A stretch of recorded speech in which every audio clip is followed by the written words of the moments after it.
In questa lezione faremo il chiaroscuro. Vi volevo far subito vedere un disegno. La mia idea è di fare un disegno tipo questo e di spiegarvi anche le Ah, luci e le ombre.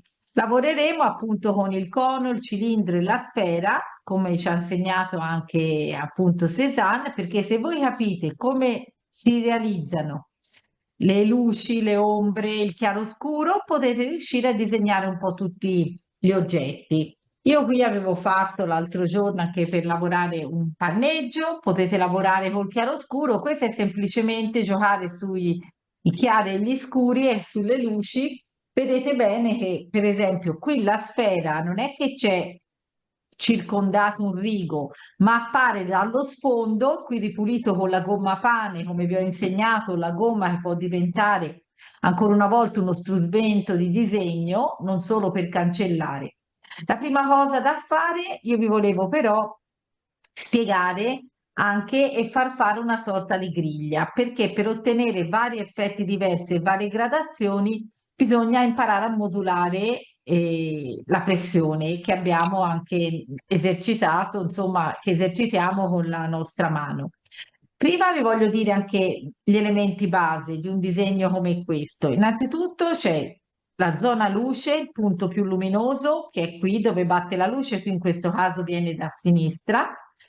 L'ombra si forma, l'ombra propria, lo sapete, è questa che si forma sull'oggetto. Vedete, siccome è sferico, va via via intensificandosi, però qua giù c'è sempre un ritorno di luce. Allora, l'ombra invece portata è quella che l'oggetto proietta sul piano dove è appoggiato, sulla parete e così via. Iniziamo subito con fare anche un po' di effetti sfumati e dovete provare tutti voi a modulare. Io ho scelto delle matite, prendetene almeno 4 di differenti gradazioni. Io ho preso per esempio un 5B, poi posso prendere un 3B, poi posso prendere questo qui, un 2H è un po' duro, un EB che corrisponde a un 12B e poi posso prendere, guardiamo qua, un HB, che è quello classico. Cosa dovete fare? La prima cosa da fare, questa griglia, poi la riuserete sempre, non è una cosa che poi dovete eliminare. Ve la terrete sempre a riferimento. Prendete e dividete il vostro foglio in 4 parti. Ah, lo faccio per il lungo, che è meglio. Il nostro foglio, allora, prima in una metà, ok? E poi in altre 2 metà, più o meno, non occorre stare uno. Ecco qua. E abbiamo 4 parti. Poi iniziate qua su in alto, vi scrivete il tipo di matite che state usando e poi vi fate almeno 10. Io ho un righello, quindi posso vedere con precisione quanto fare questi quadretti. Parto dal fondo e faccio 1. Continuate insomma la numerazione. Allora, per esempio, questa è la matita HB. Allora, voi dovete fare questo esercizio. HB lo ordinate secondo la vostra morbidezza. Io ho l'HB, poi metterò un 3B, poi metterò un 5B e poi metterò questo EB. E B. sì. Le matite devono essere ben appuntate. Potete usare tra l'altro, vedete anche la puntatura della matita per poi crearvi le sfumature, le varie gradazioni. Io qui ho puntato bene la matita, le appunto tutte abbastanza bene e raccolgo anche, vedete? Che poi la polvere della grafite la potete usare o con le dita o con uno sfumino. Vedete, io ho qui anche uno sfumino. Comunque, per farvi capire, di ognuna di queste matite dovete partire dalla più leggera che avete voi e fare il primo, lasciarlo quasi bianco o poco più e partite leggerissimo, leggerissimo. Via via, ogni quadratino potete scegliere se fare la gradazione che sfuma gradualmente oppure tutto questo quadratino di un colore, questo di un altro e così via. Come volete voi, si può fare anche ogni quadratino divisi per colori diversi, vedete? E lavorate con la matita, vedete come la tengo io? Non è che la impugno così, la matita la sto tenendo proprio leggerissima, ok? Poi quello dopo io andrò a intensificare leggermente, premendo un pochino di più. Considerate che con questa matita dovete arrivare a fare 10 sfumature, ok? Vedrete con questo esercizio che quando arriverete in basso a destra avrete il punto di maggior intensità scura, mentre il punto più chiaro sarà questo con l'HB in alto a sinistra. Vedete? E io vado avanti. Cercate di fare un tratto il più possibile omogeneo. Come vi dissi l'altra volta, non lavorate su un piano troppo rigido. Mettete sotto qualcosa, se no non viene l'effetto sfumato per bene. Vedete, io sto sempre più intensificando con la stessa matita, però sono passaggi graduali, insomma, non è che vedete tantissima differenza tra uno e un altro.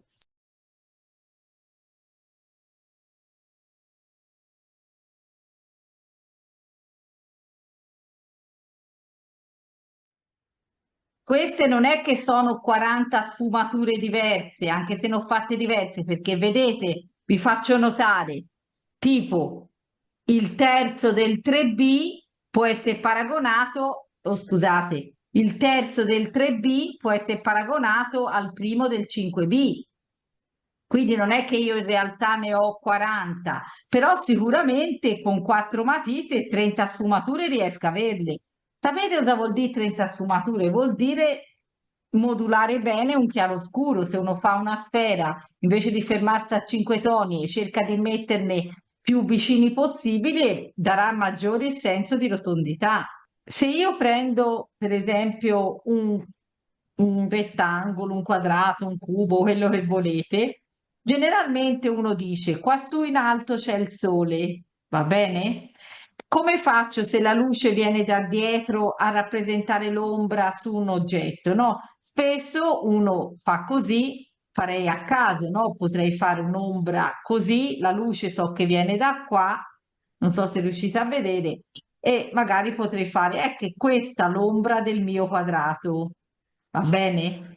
In realtà l'ombra non si calcola a caso secondo l'inclinazione del sole, ma anche l'ombra acquista in base alla distanza dal sole, in base a come sono i raggi paralleli o meno, non è questa l'ombra. O meno, potrebbe essere anche questa, ma come faccio per capire qual è l'ombra reale? In realtà questa non è quella giusta e vi spiego perché. Io disegno, per esempio, un rettangolo dalla stessa parte, un quadrato, scusatemi, così, da questa parte qua. Se io ho il sole qua, questo è il mio sole, come faccio per rappresentare l'ombra di questo che investe questo oggetto qua? Bisogna fare così. Innanzitutto calcolare qual è la linea dell'orizzonte. Mettiamo che questa è la linea dell'orizzonte, dove c'è il punto di fuga. Siamo abituati, no? Noi a fare la linea dell'orizzonte. Dovete prendere, portare la proiezione del sole a terra, così, e trovate il punto della linea dell'orizzonte. Vedete questo punto qui? Da questo punto prendete le linee di terra, ve le faccio con il rosa, ok? Che vanno dalla linea dell'orizzonte e passano dai miei punti, vedete qui ci sono due punti, i punti e fate uno e l'altra. Siamo abituati, quando abbiamo fatto, vi ricordate? E ho messo intanto, aspettate, non metta a fuoco, queste due linee di terra. Poi dal centro del sole passo dai punti alti, questa volta non dalla linea di terra, ma dai punti alti. E cosa ottengo? Guardate, vedete questo qui? Questo qui che passa da questo punto qui e mi incrocia in quel punto lì. Quest'altro che passa da quest'altro punto, vedete? Incrocia qua, in questo punto qua. Allora, qual è l'ombra di questo oggetto? Facile, devo unire questi due punti e poi partendo da qui. E quindi l'ombra di questo è questa. L'ombra corretta di questo oggetto è questa qui. Volete vedere per esempio come si disegna un triangolo? Guardate, il triangolo si fa così. Io faccio qui un triangolo. Questo è il mio triangolo. Per il triangolo bisogna calcolare, guardate, l'altezza, così, la metà, l'altezza, ok? Dalla linea di terra, ok? Aspettate, ve lo fo vedere perché io qua c'ho sempre il mio sole, è lo stesso sole qua su. Io passo dalla linea di terra, dalla base del triangolo. Qui c'è il vertice, io lo porto qui alla base, ok? E faccio questa linea qui. Io la prolungo, non so poi dove andrà.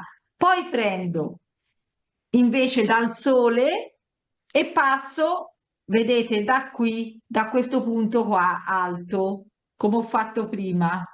Quindi mi verrà, per l'appunto questo e le quasi sulla stessa linea, mi viene qui praticamente quando si rincrociano, capito? E a questo punto io non faccio che altro che dalla base portare questi. Eccola qui, l'ombra di questo triangolo è questa.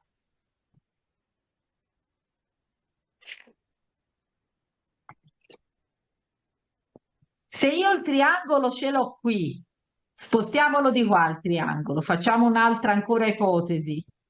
Faccio per farvi ricapire, ok? Questo è il triangolo, lo vedete? Cosa vi ho detto di fare? Si tira la linea centrale, qui, dalla linea di terra passo da qui, dal mezzo, ok? E viene qua. Poi dalla linea invece su del sole passo sempre dalla punta qui, devo prendere gli estremi, capito? E vengo qui. Ecco che trovi il punto di incrocio. A questo punto, dai lati del mio triangolo, vado a mettere questo e questo qui è quasi coincide praticamente, passa proprio di lì e questa volta è questo.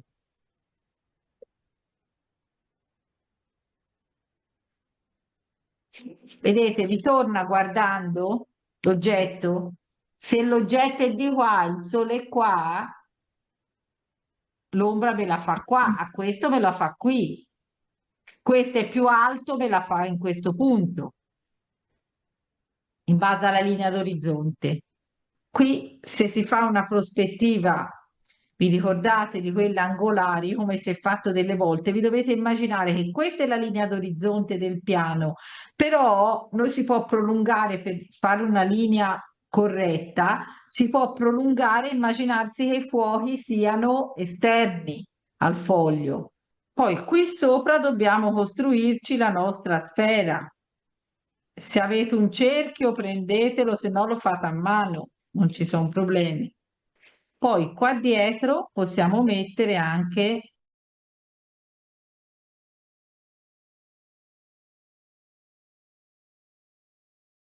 un cilindro e qui deve essere un po' schiacciato.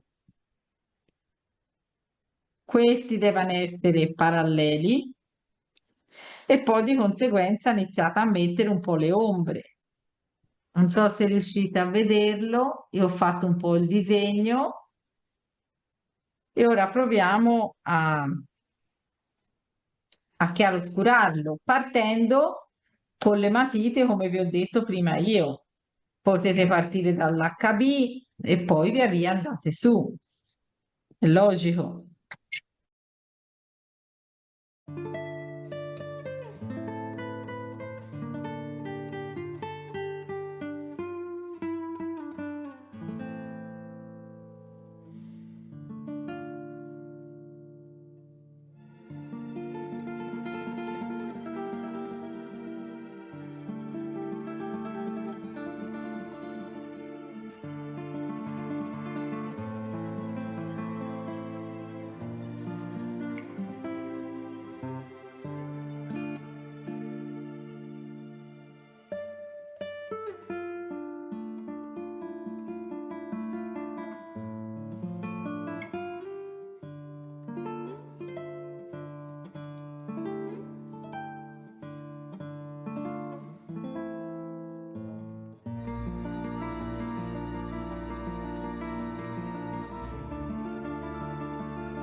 A questo punto sto terminando, vi ringrazio per avermi seguita, lasciatemi un like, guardate come mi sono sporcata, ci vediamo alla prossima lezione. Ciao ciao!